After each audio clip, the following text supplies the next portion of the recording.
Hola a todas las personas que nos siguen en este canal. Vamos a continuar con la lectura de este libro de Zecharia Sitchin, El final de los tiempos.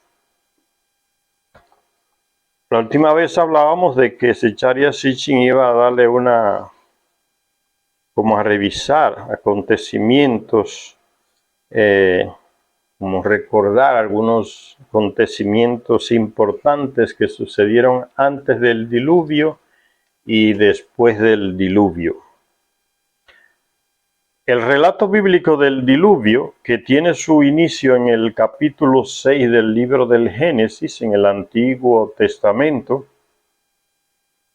atribuye sus aspectos conflictivos a una única deidad, un tal Yahvé. O sea, como que es solo un Dios que está actuando. Que este Dios, según el relato bíblico, o el que relató, el que escribió ese relato bíblico, según ese relator, Yahvé está decidido a borrar a la humanidad de la faz de la tierra. Como que se equivocó cuando creó al ser humano, ¿no? Entonces ahora se arrepintió del Dios. No es como muy sabio, ¿no? Creó y después se arrepintió de lo que creó. Y sigue diciendo entonces, está decidido este Señor, tal Yahvé, que no es más que el Dios de la ideología monoteísta que se apropió de esos textos antiguos de la Biblia y donde decía dioses o Elohim en el hebreo antiguo, esa ideología controlando los textos antiguos en la sinagoga de los seguidores del judaísmo, en los conventos de los seguidores del catolicismo, y los seguidores de Alá también convierten a ese plural, Elohim, en uno. Le llaman Yahvé, y a veces Dios. Entonces, donde era plural lo convierten en singular, pero muchos textos antiguos contradicen esa ideología monoteísta. Es solo leerse el Génesis. Cuando inicia van a ver que el relator que escribió el texto de la creación del ser humano dice, y creó Dios al hombre. Y dijo Dios, hagamos al hombre a nuestra imagen y semejanza. Ven, ahí está la contradicción. Al relator se le pasó eso, y como otras cosas se descubre la manipulación. Y dijo Dios, entonces ¿por qué dice plural? Hagamos a nuestro, plural también. Entonces son contradicciones que se encuentran en la Biblia, que uno no hay que ser un experto en Biblia para darse cuenta que hay una cosa que no cuadra en género y número. Dijo Dios, entonces después dice hagamos. Y hay mucha gente estúpido que no estudia, no lee y sale con unas estupideces que dan risa. No, porque eso, cuando dice hagamos, es el Padre, el Hijo y el Espíritu Santo. Y quieren justificar esa contradicción del texto antiguo. Se nota que son gente ignorante cuando hablan así. Porque eso del Padre, Hijo y Espíritu Santo, eso nació ya con el emperador Constantino. Entonces reciente, no puede estar metiendo eso para justificar la contradicción que hay en el Antiguo Testamento, textos miles de años antes de que apareciera el emperador Constantino ahí, llamando a los obispos y reuniéndose para proclamar ese dogma, ¿no? Dios es Padre, Hijo y Espíritu Santo. Entonces cosas así uno se la encuentra, gente que sale con ese tipo de comentarios, uno se ríe y da pena porque se nota la ignorancia a nivel de Biblia cuando sale con esas afirmaciones así. Dice, el relator del Génesis atribuye sus aspectos conflictivos a una única deidad, un único Dios, llamado Yahvé, que está decidido a borrar a la humanidad de la faz de la tierra, para luego volverse atrás y salvarla a través de Noé y del arca. Es un tipo muy contradictorio ese tal Yahvé. lo voy a destruir a todo. O sea, se equivocó a la creación, se equivocó, no le salió como él quería. Y después le dice que lo va a destruir a todo con el diluvio. Después vuelve atrás de nuevo y salva a una parte de esa humanidad, que es a partir de Noé. Hay algo, muchas contradicciones. Y eso es fruto del monoteísmo. No es que el texto bíblico esté mal, sino que ha sido manipulado el original, el texto hebreo.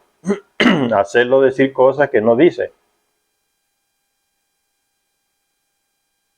Para luego volverse atrás y salvar a la humanidad a través de Noé y del arca, después que había dicho que la iba a destruir con el diluvio.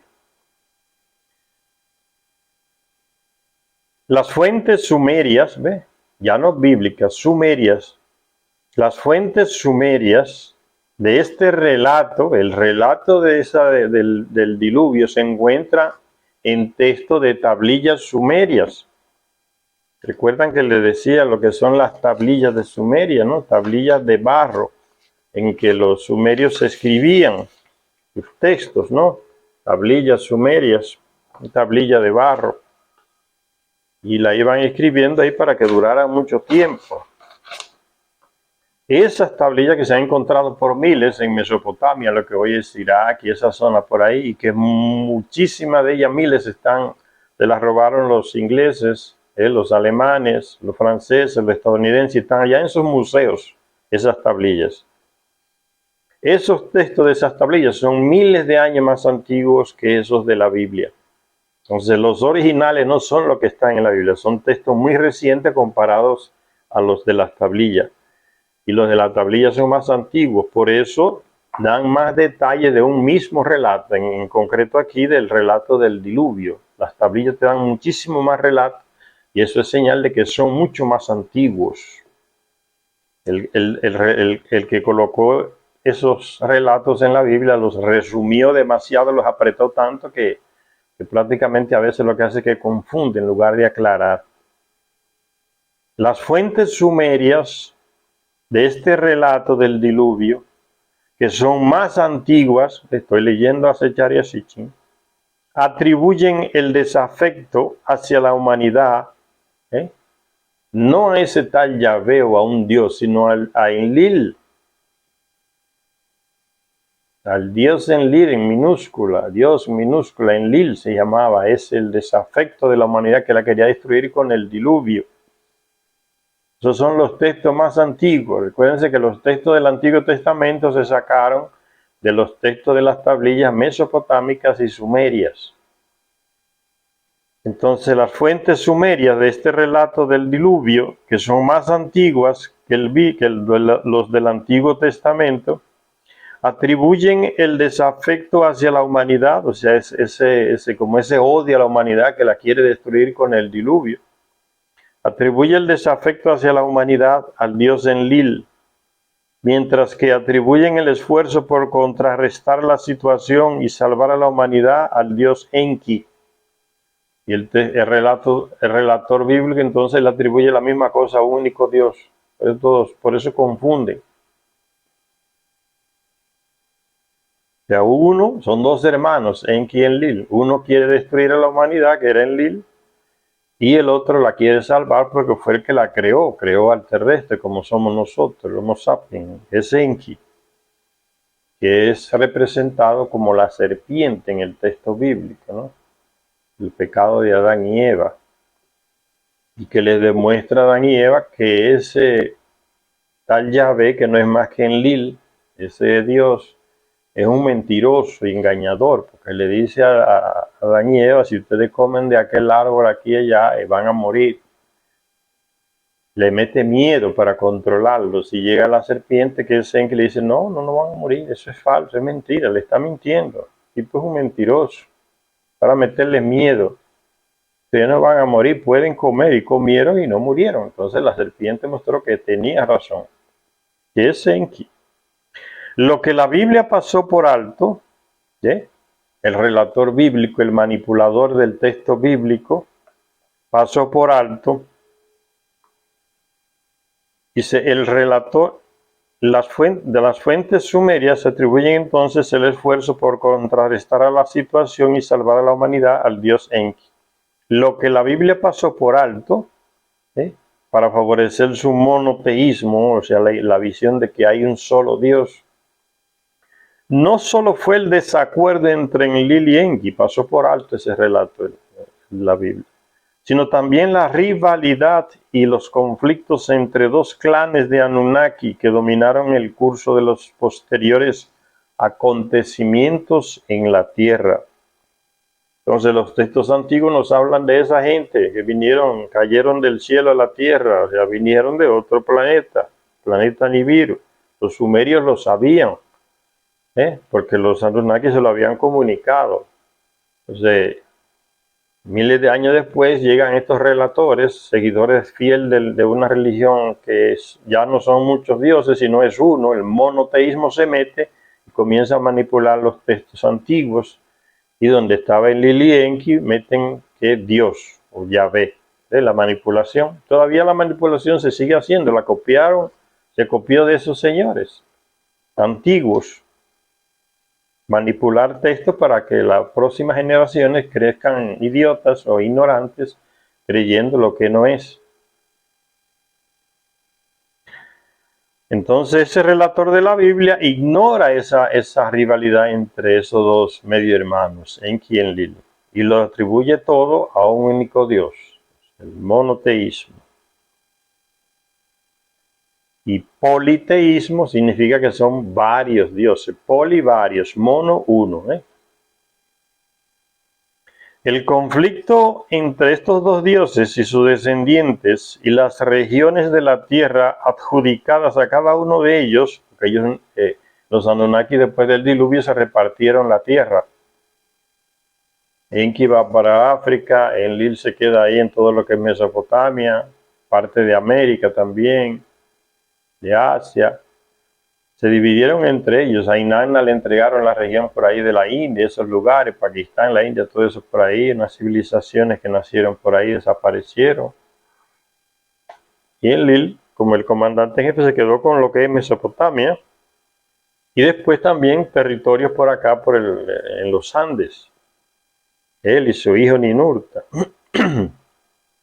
Gente de su clan vinieron por aquí, y cuando perdieron ya territorio allá en Mesopotamia, que Marduk el de Enki se los quitó, ellos vinieron a hacer dominios por acá, por América, en los Andes, por acá, el Tiwanaku, todas esas eran ciudades inmensas de ellos. Entonces ellos se repartieron la tierra entre ellos. Pues Enlil y Enki eran hermanastros, hijos del soberano de Nibiru, el rey Anu. Y el conflicto de ambos en la Tierra tuvo su origen en su planeta natal. O sea, el pleito entre ellos dos viene desde allá, del planeta de ellos. Aquí simplemente era un reflejo de lo que comenzó allá entre ellos dos, esa rivalidad. En su planeta natal, Nibiru, Enki, al cual llamaban entonces Ea, cuando Enki estaba en Nibiru se le llamaba Ea, que significa aquel cuyo hogar es el agua, porque era un científico que le gustaba mucho analizar todo lo que tenía que ver con aguas, ríos, mares, lagos, todo lo que tenía que ver con agua. Él era como un aficionado, era su hobby, era un fanático de ese estudio, estudiar las aguas. Pero un estudio que no se puede uno ni imaginar cuál era, ¿no? Muy superior a lo que uno tiene hoy sobre las aguas. Era un genio. Entonces se le llamaba Ea. O sea, ven como el nombre del personaje ya se relacionaba con la actividad que hacía. Ea, el experto en las aguas, ¿no? Aquel cuyo hogar es el agua. Y era, allá en Nibiru, Ea, era el primogénito de Anu, pero no era hijo de la esposa oficial de Anu. Él era el primogénito del rey, pero no era el hijo de la esposa oficial, o sea, de la reina. Pero no era hijo de su esposa oficial llamada Antu. Cuando Antu, que era hermanastra de Anu, dio a luz a Enlil, este se convirtió en el heredero legal del trono de Nibiru, desplazando a Enki, que era el primogénito. Entonces nace Enlil, hijo de la reina, que Enki era hijo de una concubina del rey ahí, y entonces Enlil toma el lugar que le hubiese correspondido a Enki, el heredero al trono. Enlil, se convirtió en el heredero legal del trono de Nibiru, aun cuando no era el primogénito. El inevitable resentimiento por parte de Enki y de su familia materna se vino a exacerbar, para empezar, por el hecho de que el ascenso de Anu al trono fue problemático. Tras ser vencido en las luchas de sucesión por un rival llamado Alalu, Anu usurpó posteriormente el trono en un golpe de estado contra Alalu, lo que obligó a Alalu a huir de Nibiru para salvar su vida. ¿Y a dónde huyó ese rey que Anu le dio el golpe de estado? No le dio un golpe de estado, sí, porque lo desafió a una lucha pública y le ganó, y con eso le quitó el poder. Y Alalu entonces huye de Nibiru, porque él pensaba que Anu, cuando ya iba a tomar el trono, le iba a hacer lo que el mismo Alalu hizo con el rey anterior, que lo entró en el palacio armado y lo mató. Así tomó Alalu el poder en Nibiru. Entonces, cuando llega Anu y lo vence a él en una lucha, y él siente que le van a hacer lo mismo, y toma una nave con armas nucleares y huye de Nibiru. ¿Hacia dónde? Hacia aquí, a la Tierra. Ya conocía todo este sistema solar. Pero esto no solo retrotraía el resentimiento de Ea hasta los días de sus antepasados, sino que también daría lugar a otros desafíos al liderazgo de Enlil, tal como se cuenta en la epopeya llamada el relato de Ansu. Ansu era un Anunnaki que se rebeló contra Enlil, le quiso quitar el poder, fue capturado, era más de la línea de Enki, de la línea del fallecido Alalu, que había huido hacia acá, y fue vencido por el hijo de Enlil, Ninurta, y sentenciado a muerte, se fue a morir allá, lo desterraron en Marte y allá murió. Y Ansu, que es de la misma línea de Alalu y de Enki, entonces también fue sentenciado a muerte y murió allá en Marte también.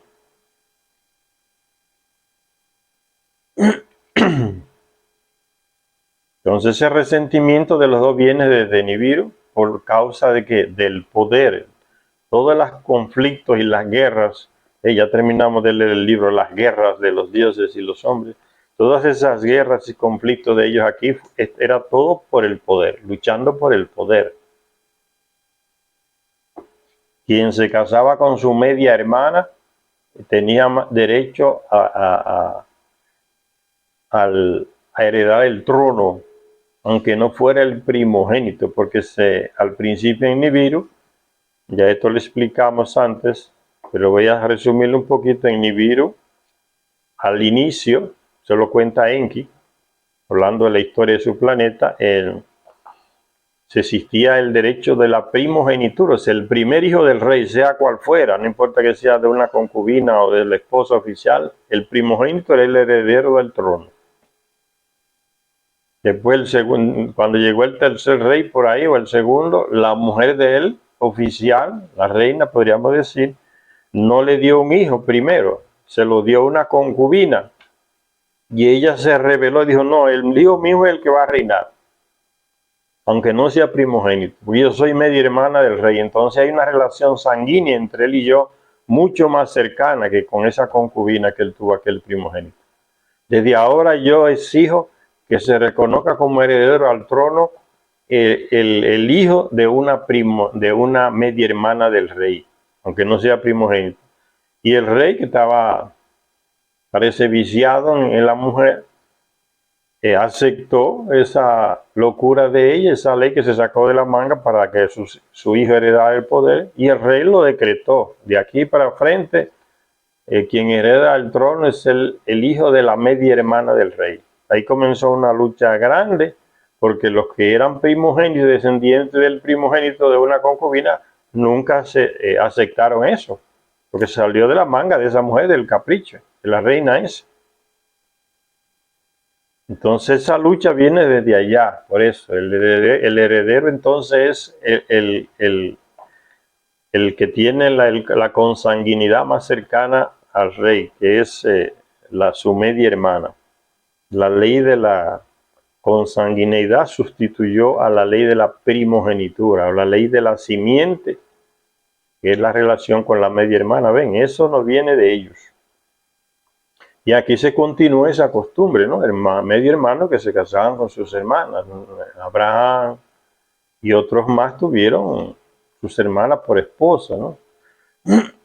Esa costumbre se la enseñaron los Anunnaki a los terrestres.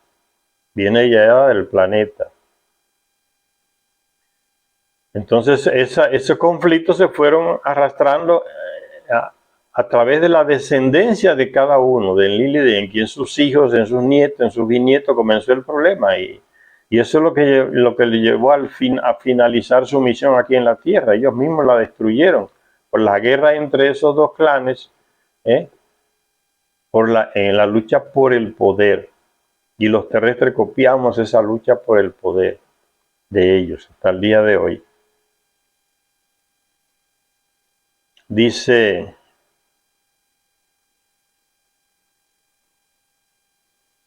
recuérdense que en el planeta Nibiru, como ya les dije, a Enki se le decía Ea, o sea, el que por su afán y su dedicación a estudiar las aguas.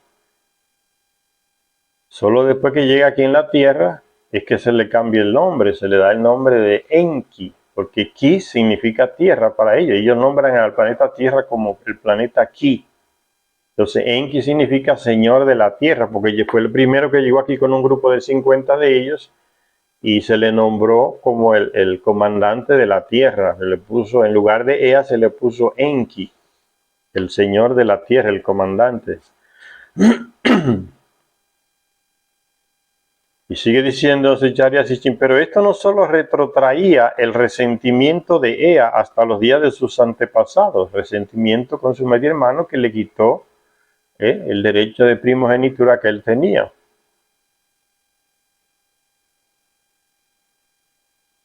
Pero esto no solo retrotraía el resentimiento de Ea hasta los días de sus antepasados, sino que también daría lugar a otros desafíos al liderazgo de Enlil, tal como se cuenta en la epopeya llamada el relato de Ansu.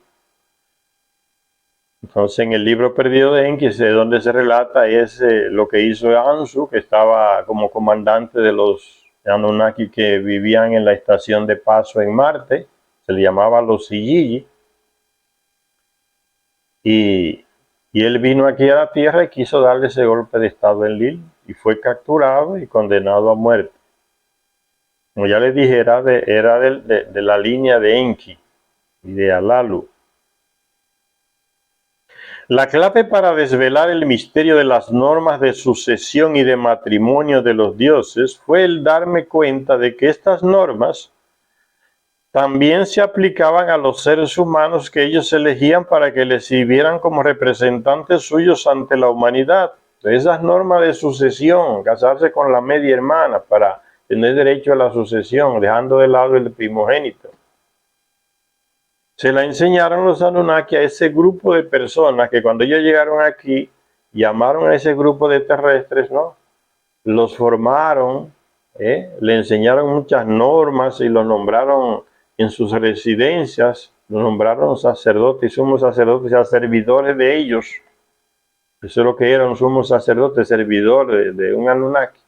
Y lo fueron instruyendo para que entre ellos también realizaran la práctica que los Anunnaki tenían. El rey, que lo sacaban de esa clase de gente que vivía ahí en el palacio del Anunnaki, o en el templo, como le llamaban los terrestres, el rey salía de ese grupito, y de ese grupito también salía una media hermana con la que él se casaba, siguiendo el ejemplo de los Anunnaki. Eso es lo que está queriendo decir Secharya Sitchin.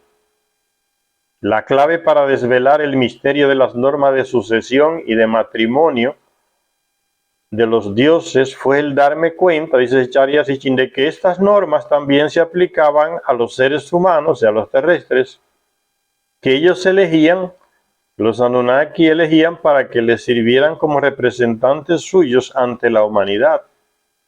Llegó un tiempo en que los Anunnaki no se comunicaban más directamente con el pueblo, sino que se comunicaban con ese grupito que ellos tenían en sus palacios, en sus templos. Somos sacerdote, el rey, somos sacerdotisa, y le decían las cosas a ese grupito, y ese grupito se la transmitía al populacho, ¿no? Eso es lo que está queriendo decir Zecharia Sitchin.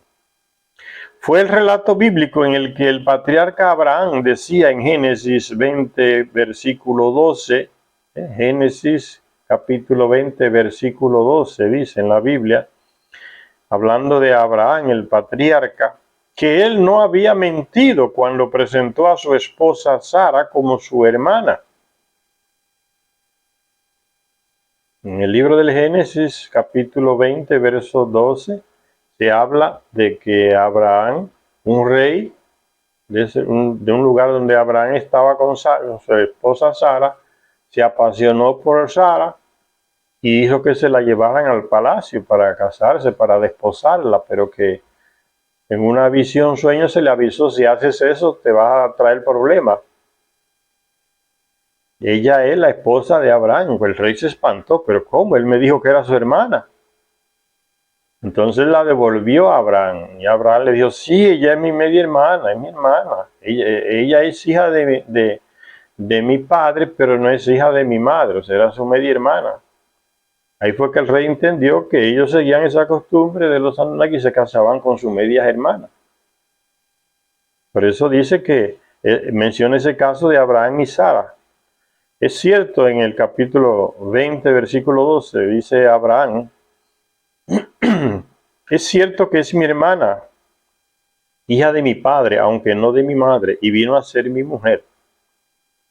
No solo estaba permitido el casarse con una media hermana o hermanastra, hija de una madre diferente, sino que el hijo tenido con ella, en este caso Isaac, se convertía en el heredero legal y sucesor dinástico en lugar del primogénito, que era Ismael. El primero que tuvo Abraham fue Ismael, con una esclava de Sara.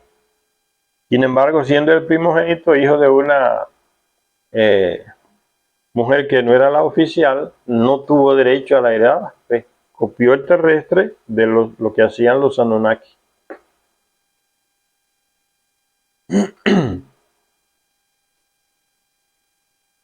Isaac se convertiría en el heredero de Abraham, legal y sucesor dinástico, en lugar del primogénito, que era Ismael, el hijo de la esclava Agar.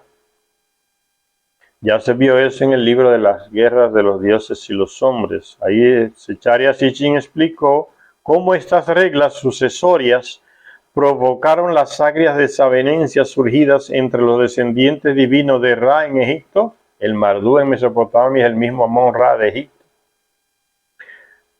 Las hermanas, los hermanastros Osiris y Set, hijos de Mardú o de Ra, que se casaron con las hermanastras Isis y Neftis. Aunque aquellas normas sucesorias, pasa de Sumeria, también pasa a Egipto, porque son los mismos Anunnaki en Egipto y le van transmitiendo sus costumbres. Aquí en los Andes igual hacían los grandes reyes incas, mayas, seguían esas costumbres, se casaban con sus medias hermanas. Los Anunnaki los instruyeron en toda parte del mundo donde fueron. Le transmitieron sus propias costumbres. El reinado, o sea, la monarquía que tienen esas culturas antiguas, se la enseñaron los Anunnaki. O sea, lo que tiene en Nibiru, que es un rey para todo el planeta, el sistema monárquico, llegaron aquí y se le enseñaron a todos los gobernantes que ellos nombraban en diferentes partes del mundo, diferentes culturas donde ellos estaban, aquí en América, en Asia, en Egipto, en Mesopotamia. Dice: aunque aquellas normas sucesorias parecen complejas, se basaban en lo que aquellos que escriben acerca de dinastías reales llaman linaje de sangre. Hay textos antiguos que dicen que el reino bajó del cielo, o sea, lo trajeron los Anunnaki de Nibiru hacia acá. Eso significa, el reino bajó del cielo. Y cuando llegan los colonizadores aquí, españoles, portugueses, se les decía a los indígenas la misma cosa, ¿no? El rey representa a Dios, que nosotros iban los sacerdotes con la cruz amansando a los indios, ¿no? Representando a un Dios que es el que nombra al rey, el rey representante del Dios, ¿no? El reino bajó del cielo. Y así engañaban a los indígenas, ¿no? Lo amansaban con esas historias y después llegaban los militares y barrían.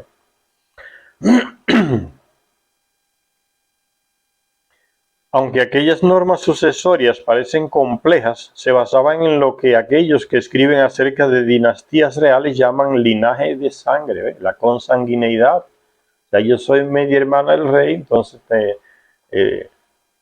soy como un familiar más próximo de él, tengo derecho a la sucesión. Linaje de sangre. Y de ahí vienen esas cuestiones, esos caprichos de muchos reyes todavía en nuestro planeta que dicen que ellos son de sangre real, de sangre azul, diferente a las otras. Eso viene desde allá, de los Anunnaki, ¿no? El linaje de sangre. Lo que reconoceríamos ahora como sofisticadas genealogías de ADN, que también distingue entre el ADN general heredado de los progenitores y el ADN mitocondrial, que lo heredan las hembras únicamente de la madre. La compleja norma, si bien básica, era esta: los linajes dinásticos discurren a través del linaje masculino. El hijo es el que hereda, y el hijo primogénito es el siguiente en la línea sucesoria. Se puede tomar una hermanastra como esposa siempre y cuando sea de madre diferente, porque si no es diferente sería entonces su hermana. Y si se tiene un hijo con esa hermanastra, posteriormente, aunque no sea el primogénito, este hijo se convierte en el heredero legal y en el sucesor dinástico, dejando de lado al primogénito, aunque sea que de otra concubina, de otra mujer. La rivalidad entre los dos hermanastros, Ea, Enki y Enlil, por cuestiones de trono, del poder, se complicó aún más con la rivalidad personal en cuestiones del corazón, ya que no es solamente que porque yo era el primogénito hijo de Anu, como es Enki, tú me quitaste el trono a mí, ser heredero de Anu en el reino de Nibiru, porque tú naciste de la hija de la hermanastra, media hermana del rey en Anu, y yo como soy el primogénito, aunque no soy perdí la herencia del trono, y esa lucha viene de allá, o sea, porque los que eran herederos por ser primogénito y sus descendientes no se quedaron tranquilos, aunque ese rey aquel apoyó la locura de esa reina, sino que siguió, no se llegó a las armas, dice Enki, pero la rivalidad siguió y nunca terminó. La inconformidad, diríamos hoy, no se conforma. Igual como pasa en Arabia Saudita, ¿no? Para ponerle un ejemplo más reciente, el rey que está ahí todavía, viejo, quien tenía que heredarlo a él era uno de su hermano. ¿Y qué hace el hombre? Le da un golpe de estado y nombra a su hijo rey, que no le correspondía, ese que está en Arabia Saudita ahora, el príncipe que gobierna en Arabia Saudita. El rey está viejito ya. Entonces, ¿qué? Los otros tíos, que les correspondía por edad el trono, no se quedaron tranquilos. Y el príncipe ese, el Salmán, que está ahora, lo mandó a meter preso a todos. Y muchos tuvieron que huir hacia Inglaterra y Francia a esconderse, porque lo metió preso a todos, le quitó casi todo el dinero. ¿Ves? La lucha por el poder. El heredero legal y el sucesor dinástico. Entonces el heredero legal, el que nace de la media hermana, el dinástico era el que era el primogénito. Esa lucha entre esas dos tendencias se mantiene.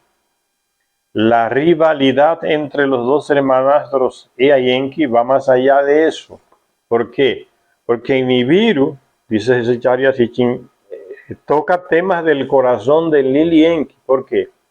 Porque en Nibiru, Anu le dio como prometida a su hijo Enki a una media hermana de Enki, hija de Anu, también, igual que Enki.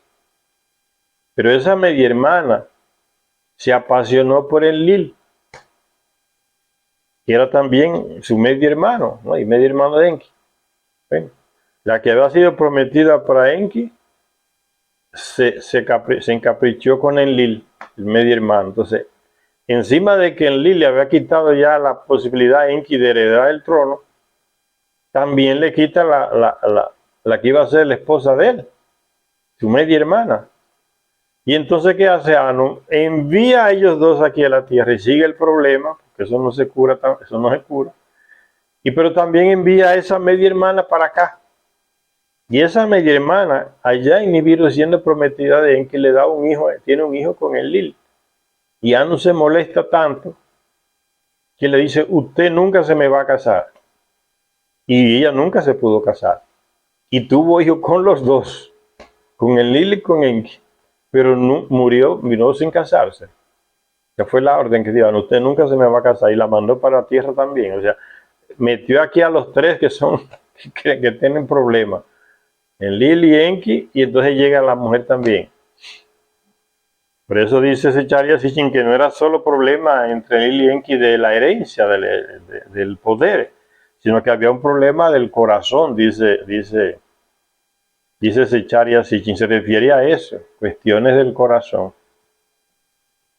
Ambos, Enlil y Enki, codiciaban a su hermanastra llamada Ningmat, cuya madre era otra de las concubinas de Anu.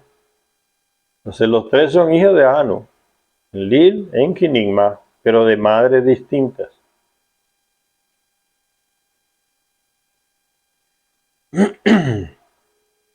Dice, Enki amaba a Ningmat, pero no se le permitió casarse con ella,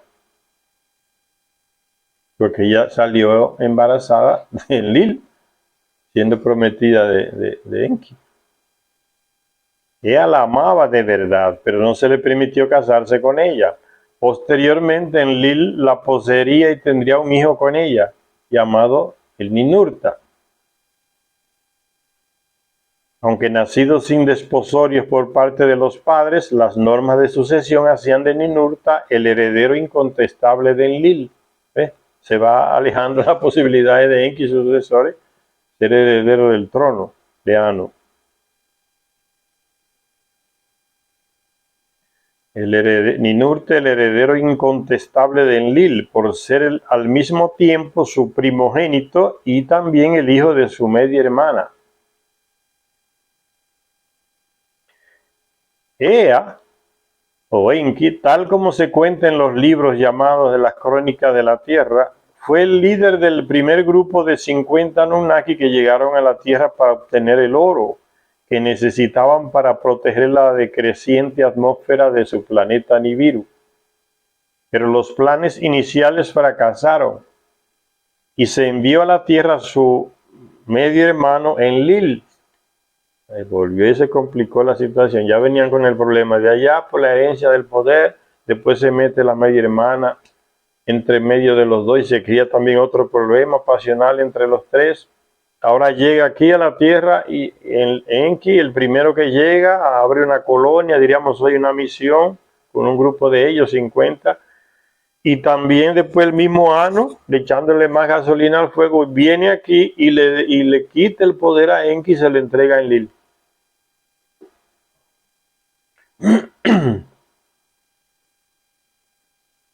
Dice, pero los planes iniciales de llevar el oro para tapar la decreciente el agujero que se formó en la atmósfera de Nibiru, pero los planes iniciales fracasaron porque Enki descubrió que en las aguas había mucho oro. Recuérdense que él era especialista en las aguas, ¿no? Y descubrió mucho oro, que había oro en las aguas, ahí en el Golfo Pérsico, donde él amerizó con su nave cuando llegó. Pero que ese oro con el tiempo él descubrió que no era suficiente para lo que se necesitaba enviar a Nibiru. Y allá en Nibiru se reúne Anu con su hijo Enlil y otras autoridades y dicen hay que hacer algo, el oro no está llegando lo suficiente y el agujero en la atmósfera sigue ampliándose porque hay muy poco oro. Como ya les dije, el oro es el único material que ellos descubrieron que lanzándose molido en polvo, era el único que se quedaba allá, no caía de nuevo y conseguía tapar el agujero que se había abierto en la atmósfera. Entonces había mucha expectativa. Comenzó a llegar el oro, pero era muy poco, porque Enki solamente lo sacaba de las aguas ahí en el Golfo Pérsico. Entonces, para solucionar ese problema, como que el plan de Enki no dio resultado, Enlil, Anu viene con su hijo Enlil y lo coloca a él en lugar de Enki para que comande la situación aquí, se encargue de aumentar el envío de oro. Entonces ahí se va aumentando el conflicto entre los dos medios hermanos. Aquí también le quitó el poder Enlil a Enki. Entonces, pero los planes iniciales de enviar el oro fracasaron y se envió a la tierra a su hermanastro Enlil con más Anunnaki para ampliar la misión que había iniciado Enki aquí con 50 de ellos, llamada Misión Tierra. Pero por si eso no fuera suficiente para crear una atmósfera hostil, Nigmat vino también a la Tierra para ocupar el cargo de oficial médico jefe. Ese fue un golpe político de Anu. No lo dicen Lil, es un análisis que yo hago. El tipo tiene allá en Nibiru 3 herederos o 2 herederos que le pueden dar un golpe de estado. El hijo, los 2 hijos le pueden dar un golpe de estado porque ya había pasado en Nibiru eso. Y para quitarse el problema, porque la cuestión del oro allá se volvió como un punto de geopolítica básico. El rey que no conseguía tapar el agujero de Nibiru, disminuir lo que causaba ese agujero, que eran sequías inmensas o lluvias inmensas, inundaciones, un descontrol total de la atmósfera en Nibiru, gente que pasaba hambre, gente que se hacía infértil por los efectos de ese escape de la atmósfera.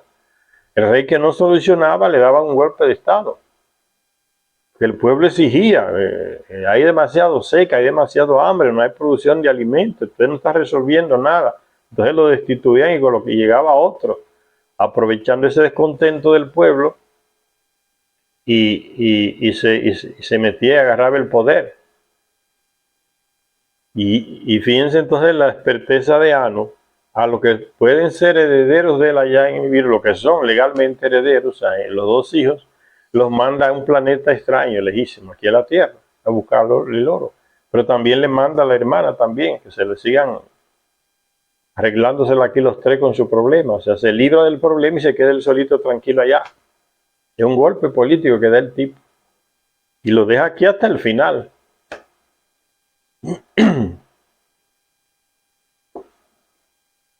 Entonces aquí están los 2 hijos que podían quitarle el poder en Nibiru, pero también está el descendiente de Enlil, que es Ninurta, que le tocaba también heredar el trono de Nibiru, también está aquí en la tierra. O sea, Anu está tranquilo.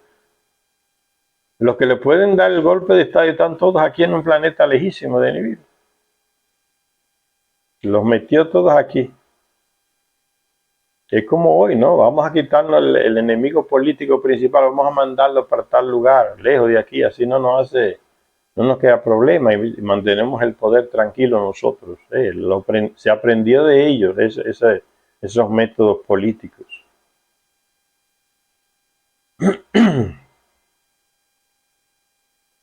Entonces, por si no fuera poco, se envió a Nigmat, la media hermana de los 2, y que vino aquí encargada, era una médica, especialista, bióloga, genetista también, una mujer con una sabiduría inmensa, y se le envió para que se encargara de la salud de los Anunnaki que estaban aquí trabajando en la misión, sacando oro de las minas, haciendo todo lo que necesitaba ahí en Mesopotamia. Construir casas, construir canales de riego, construir puentes, arreglar todo. Eso les tocaba a ellos porque el terrestre no existía. Y ella vino a encargarse de la salud de esos Anunnaki que se enfermaban haciendo esos trabajos aquí. Y ella los curaba. O sea, entonces ella se encargó, era como la médica de toda esa cantidad de Anunnaki que vinieron aquí y trabajaban. Vino ella acompañada con 50 jóvenes que también eran enfermeras, diríamos hoy, para encargarse de la salud de los Anunnaki. Conocía mucho de plantas, de biogenética, y trajo plantas de Nibiru y las plantó aquí en la tierra, y con esas plantas producía alimentos y bebidas para los Anunnaki. Entonces, y vino también con animales. Aquí hay animales y plantas que vinieron de Nibiru y se transfirieron acá y se reprodujeron acá, porque el planeta Nibiru y el planeta Tierra tienen el mismo ADN. Usted se casa con una mujer de Nibiru y tiene hijos normales, son el mismo ADN, no son una raza distinta. Planta algo aquí y se va a reproducir, aunque sea originario de Nibiru, porque el planeta tiene el mismo ADN que el planeta Nibiru. Esa es una historia que ya se contó en la epopeya de la creación, cuando leíamos el 12º planeta. Hay un largo texto conocido como la epopeya de Atrahasis. Está en español, la pueden bajar de internet. La epopeya de Atrahasis, que comienza la historia de los dioses y los hombres en la tierra con una visita de Anu a la tierra. El rey Anu vino varias veces aquí a la tierra, en Nibiru. Comienza con una visita de Anu aquí a la tierra para zanjar de una vez por todas, o eso esperaba él, la rivalidad entre sus dos hijos, Ea y Enki y Enlil. Anu llegó a ofrecerse incluso para quedarse en la tierra y dejar a uno de sus hijos, que uno de sus dos hijos asumiera la regencia en Nibiru, el poder en Nibiru. Llegó a plantear eso, pero era un plan de él, estaba todo preparado para que eso no sucediera.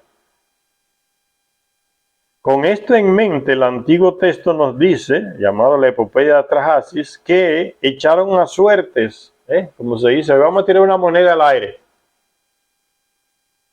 Pero esa suerte que echó Anu para decidir quién se quedaba aquí, quién se quedaba allá, quién se quedaba en Nibiru, estaba todo manipulado por él mismo. Parece que era experto en eso y estaba todo manipulado para que resultara como él tenía en la mente, y así resultó. Las llamadas suertes simplemente realizaron el plan que él tenía exactamente como él lo elaboró. Entonces manipuló eso de la suerte, ¿no? En ese texto llamado la epopeya de Atrahasis se cuenta cómo Anu llegó a la tierra para intentar zanjar de una vez por todas la rivalidad entre Enki y Enlil. Anu llegó a ofrecerse incluso para regenciar, para quedarse en la tierra y dejar que uno de sus dos hijos asumiera el poder en Nibiru. Con esto en mente, el antiguo texto nos dice que echaron a suertes la decisión de quién se quedaría en la tierra y quién se sentaría en el trono de Nibiru. Dice el texto de la epopeya de Atrahasis, los dioses se agarraron de las manos, habían echado suertes y habían repartido. Anu subió, o sea, volvió al cielo, a Nibiru. Siguió siendo rey allá, no cambió nada. A Enlil la tierra le fue sometida. Lo nombró comandante en jefe y destituyó a Enki. Los mares sujetos como un lazo a Enki, el príncipe, se le dieron. Y él era el comandante aquí porque había sido el primero que llegó. Entonces la amargura de Enki contra su medio hermano aumentó después de eso también. O sea, Anu vino a echarle más gasolina al fuego que ya existía entre los dos hermanos. Y eso se arrastró hasta los descendientes, hijos, tataranietos y nietos de estos dos hombres. Y era guerra y guerra y guerra. Y en esas guerras llegó un momento en que incluyeron a los terrestres, les enseñaron a guerrear, a formarse como soldados y lo metieron en esa desgracia entre ellos. Y fíjense lo que está pasando hoy. El terrestre no para de hacer guerra y guerra y guerra y guerra y matándose y matándose. Copió esa desgracia de ellos. Se la enseñaron ellos. Entonces esas suertes estaban manipuladas porque se resultó simplemente como Anu lo había planeado. Yo me quedé en Nibiru gobernando, vaya que entregué el trono tan fácil por una monedita al aire. No, yo tenía todo preparado. Nombró a Enlil aquí para que sustituyera a Enki para que pudiera enviar más oro a Nibiru, porque el plano de Enki de sacar oro de las aguas no estaba funcionando. Lo destituyó y lo mandó a África a buscar oro en las minas, no en las aguas, ahora en las minas. Encargarse de eso. Y el comando aquí en la tierra entonces se le entregó a Enlil. Esas son llamadas las suertes. Vamos a echar las suertes, ¿no? Todo amañado. Yo me recuerdo a la gente que van. Hay gente que vive de esa estupidez, ¿no? Que van donde una mujer que lee las cartas, que lee el tarot, que lee no sé qué, que lee la mano, para que le diga qué es lo que hay en el futuro. Y es una gastadera. Yo nunca vi eso como... Yo viví en Nueva York un tempito y eso es horrible. La fila de gente que hay visitando a esas mujeres que adivinan, leen la mano, leen el tarot, solamente para que le diga si la suerte le va a traer unos cuantos dólares o van a ganar la lotería. Y es una gastadera de dinero en ese tipo de adivinas del futuro o adivinos del futuro ahí en Nueva York. Eso es horrible, eso da... gente que se vicia, como cuando usted se vicia en un juego, no puede parar. Hay gente que se ha viciado en eso, de ir a que le lean el tarot, que le lean la mano, que le digan, buscando una noticia que le digan, sí, tú te vas a sacar la lotería, solo con el objetivo de los dólares en la cabeza. Una locura aquello. Y esa gente vive de la ignorancia de los otros, porque todo está manipulado, ¿no? Ellos le dicen lo que le da la gana, leyendo las cartas, leyendo la mano. Eso fue lo mismo que pasó. No era experto en esas cosas y engañó más que nada a Enki con la lectura de que vamos a echar suerte, quién se queda en Nibiru y quién se queda aquí en el comando de la tierra y quién se va a África a encargarse de traer el oro. Y él ya lo había planeado. Entonces esa llamada suerte estaba manipulada y eso se lo reclama el hijo de Enki, que vino también Nibiru Marduk, que es el mismo Ra de Egipto. Se lo reclama a Enki, papá, pero te engañaron, tú sabes que te engañaron. Eso de suerte estaba todo manipulado por Anu. Y los dos lloraron. Él quiso saber que lo habían engañado, Enki sabía. El resultado de haber echado suertes, por tanto, fue que Anu volvió al planeta Nibiru como rey. A Ea o Enki se le dieron los dominios de los mares y las aguas en épocas posteriores. A Enki o Ea se le llama Poseidón entre los griegos, que vivía en el mar, ¿no? Controlaba los mares. ¿Ves? El mismo personaje que se le cambia de nombre cuando llega a otra cultura, ¿no? Llega a Egipto es un nombre, llega a Grecia es otro nombre, llega a la India es otro nombre, y viene aquí a América se le da otro nombre. Pero son los mismos personajes. Poseidón para los griegos era Enki. Y Neptuno para los romanos. Controla los mares, ese es Enki, viene de los sumerios. Se le dieron entonces los dominios de los mares, de las aguas. Y se le concedió el epíteto de Enki. Ya no era Ea, ahora se le cambió el nombre. Y se le llamó Enki, que significa usted es señor de la tierra. Pero no el comandante en jefe. Ese cargo se lo dieron a Enlil. Y eso se lo dio a Anu para aplacar sus sentimientos, ¿no? Para que te quedes tranquilo ahí, un consuelo, como decimos.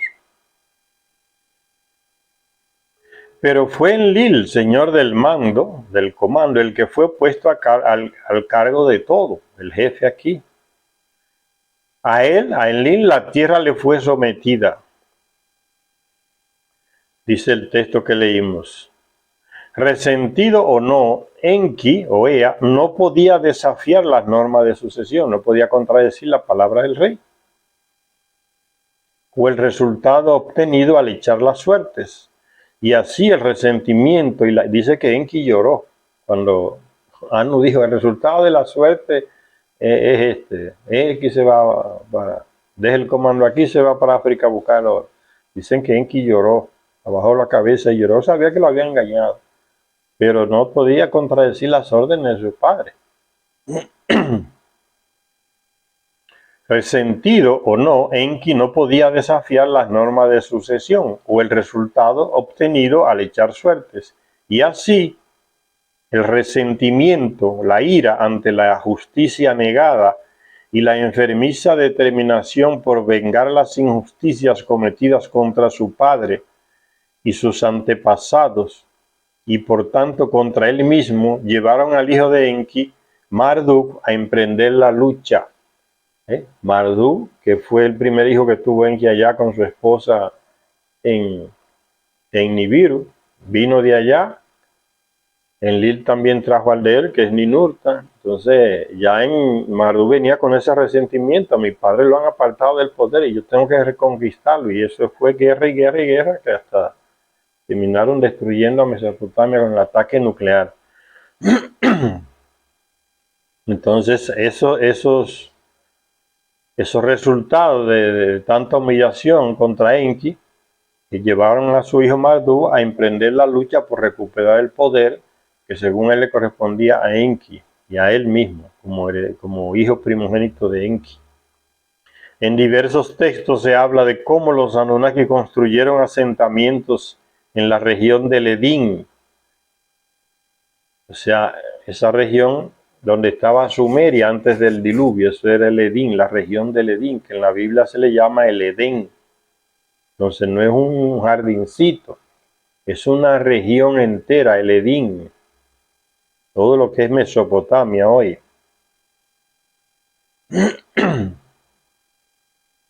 Que ese era ahí estaba Sumeria antes del diluvio, ¿no? Antes de que el diluvio destruyera. Cada uno de los cuales tenía una función específica de esos asentamientos que los Anunnaki construyeron en el Edín, o sea, asentamientos, ciudades distintas que construyeron ahí en Mesopotamia. Una ciudad para tal cosa, otra para tal cosa.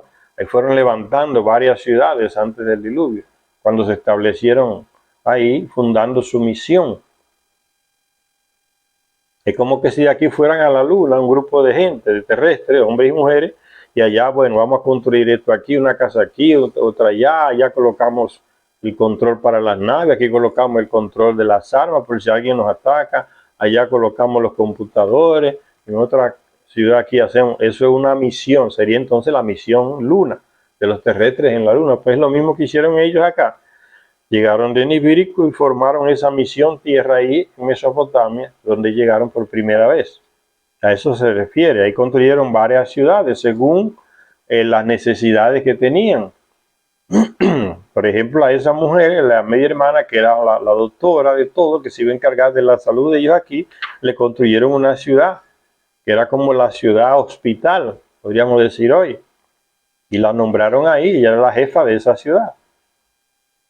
La ciudad donde estaba el espacio puerto se la construyeron y se le dio el nombre a esa ciudad, la ciudad pájaro, porque ahí era que estaba el espacio puerto, donde descendían las naves y se elevaban también.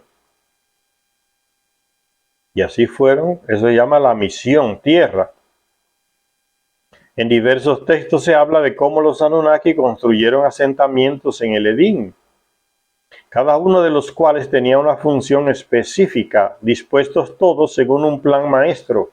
¿Y quién elaboró ese plan para construir el plan para construir esas ciudades, toda esa estructura, la misión aquí en la tierra? Eso lo elaboró Enlil cuando llegó. Y se le entregó el comando, voy a construir tantas ciudades, tal aquí, tal allá. Dice, la importantísima conexión espacial que permitía una comunicación permanente con el planeta originario y con las lanzaderas y las naves espaciales. La importantísima conexión, había una conexión interplanetaria, aparatos aquí que se comunicaban directamente con el planeta Nibiru, con Anu. Aquí Enlil no tomaba órdenes por sí mismo, él primero consultaba a su padre. A través de esos aparatos que había una comunicación directa con Nibiru, comunicación interplanetaria, ¿ves? Miles de años antes que nos crearan ellos a nosotros. Entonces, la tecnología de esa gente no se puede comparar con la nuestra, son millones de años antes, más avanzados que nosotros. Lo que para nosotros es imposible, para ellos no.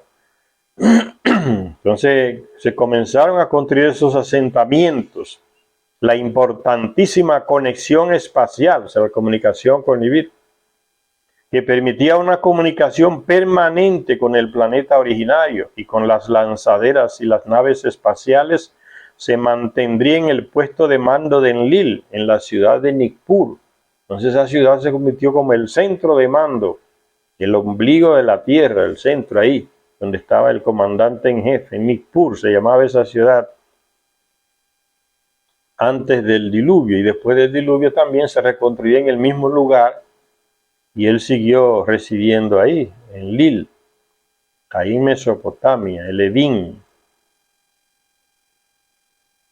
Dice, se mantendría en el puesto de mando de Enlil, ese centro de comunicación interplanetaria en la ciudad de Nippur, en cuyo corazón había una pequeña cámara luminosa denominada Duranki, el enlace cielo y tierra. Había un cuarto que solo Enlil podía entrar ahí, donde estaba ese aparato, esos aparatos que controlaba todo el trabajo de ellos aquí.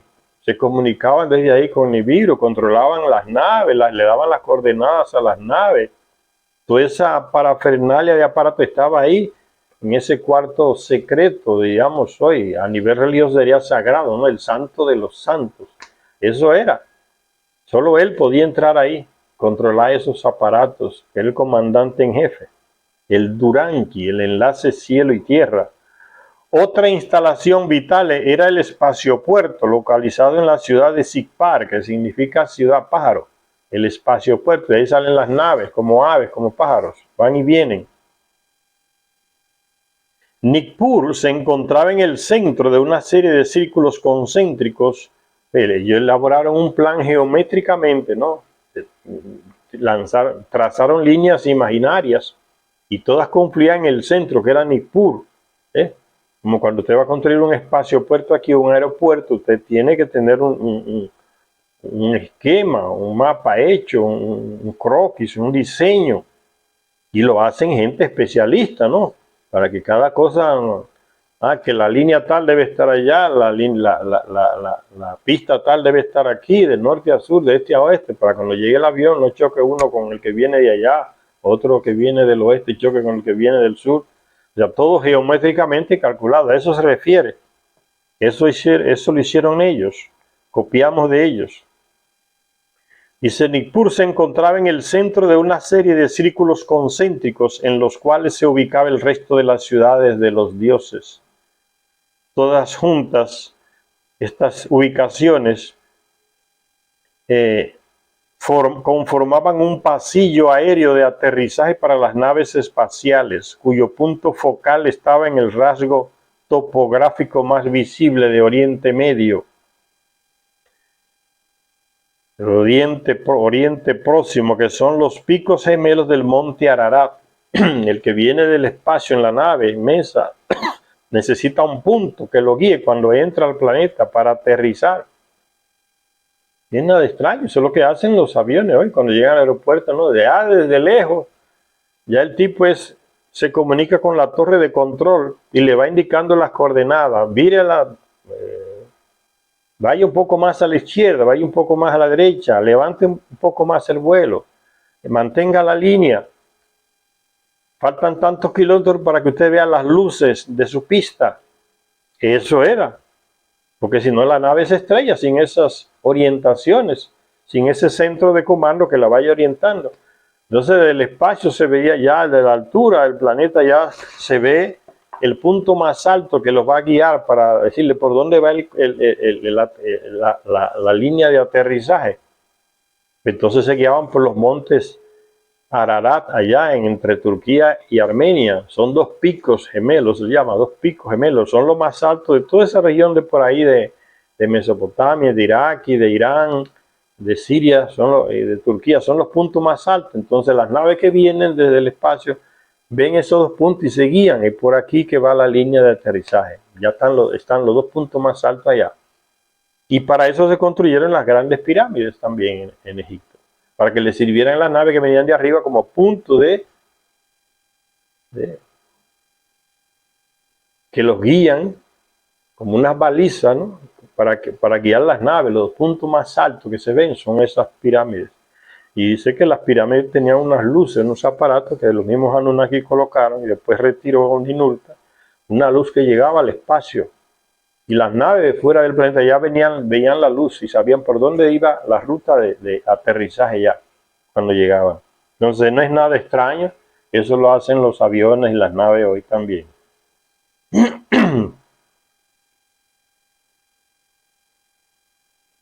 Todas juntas, estas ciudades conformaban un pasillo aéreo de aterrizaje para las naves espaciales, cuyo punto focal estaba en el rasgo topográfico más visible de Oriente Próximo, que son los picos gemelos del monte Ararat, ahí entre Turquía y Armenia.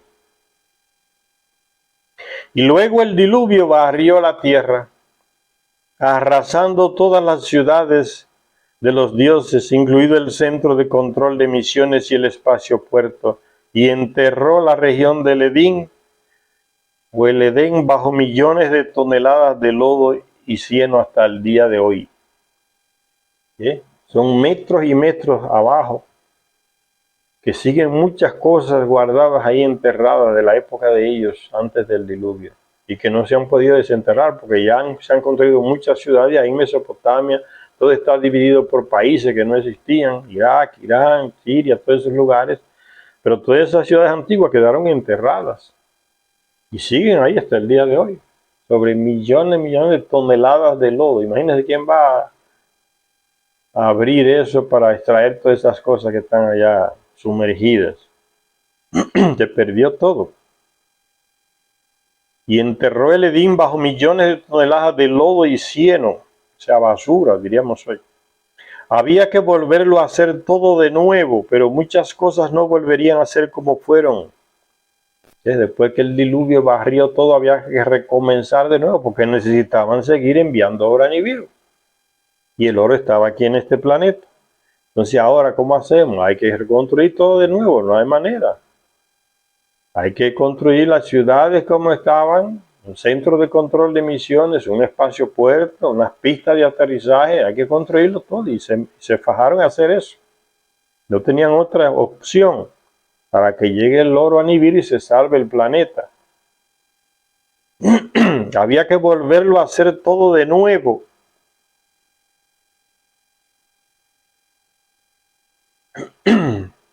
Pero muchas cosas no volverían a ser como fueron. Primera y principal, era necesario crear un nuevo espacio puerto con un nuevo centro de control de misiones y varias balizas nuevas para el pasillo aéreo de aterrizaje.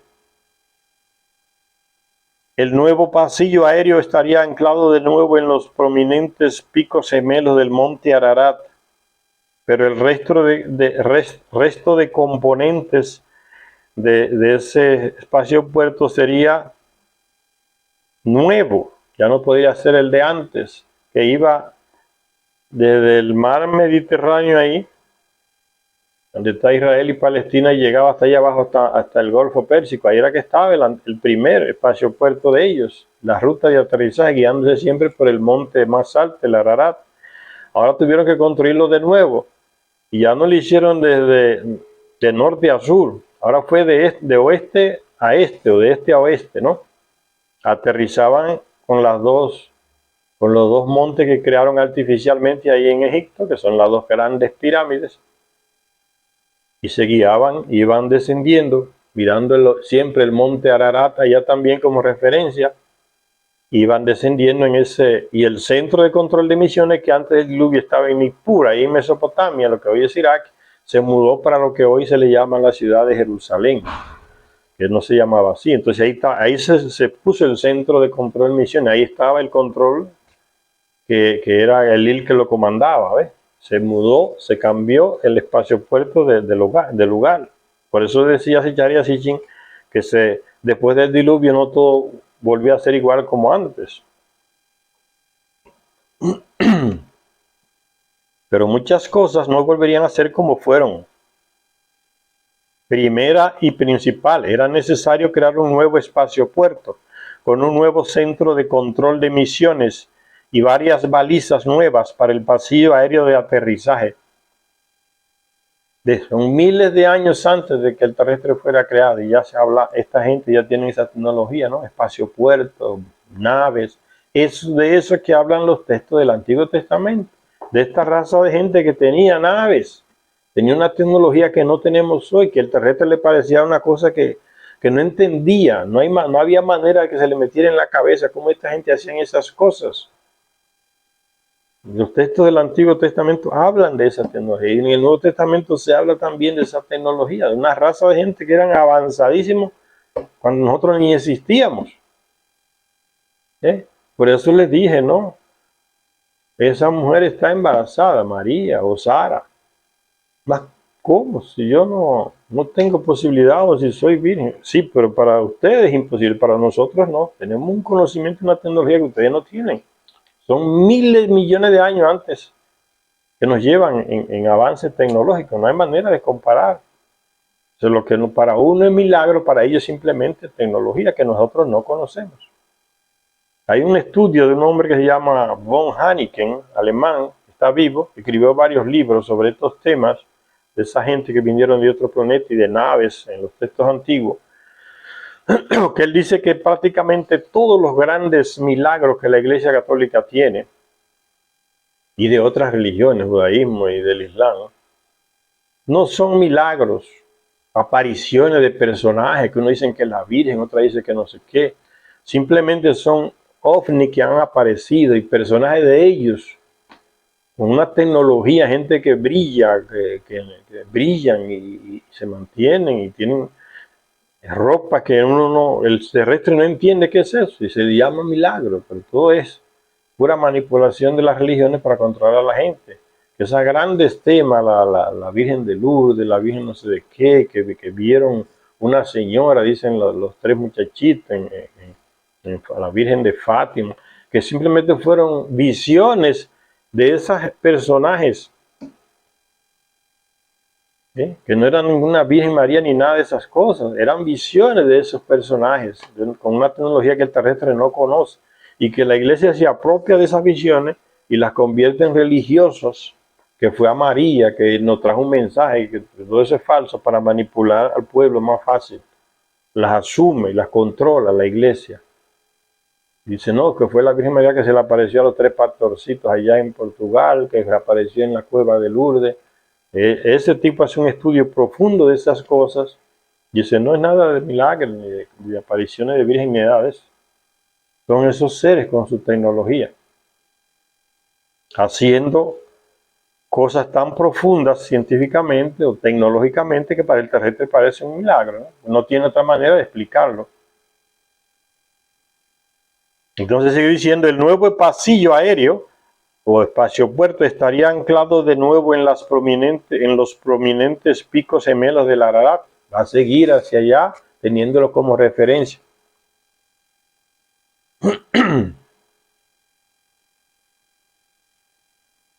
Pero el resto de componentes sería nuevo.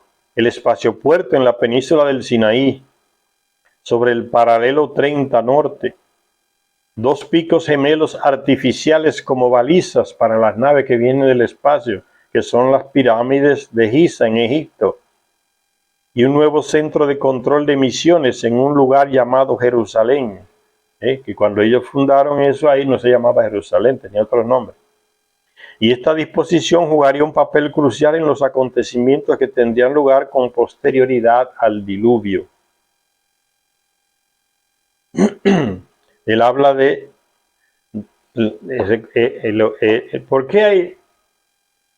En Egipto hay 3 pirámides grandísimas, que ya se sabe que las construyeron ellos por los textos sumerios. Los estúpidos europeos y expertos estadounidenses para desinformar dicen que no, que fue el faraón Miquerino, que fue el faraón Keos, que fue el faraón, eso falso.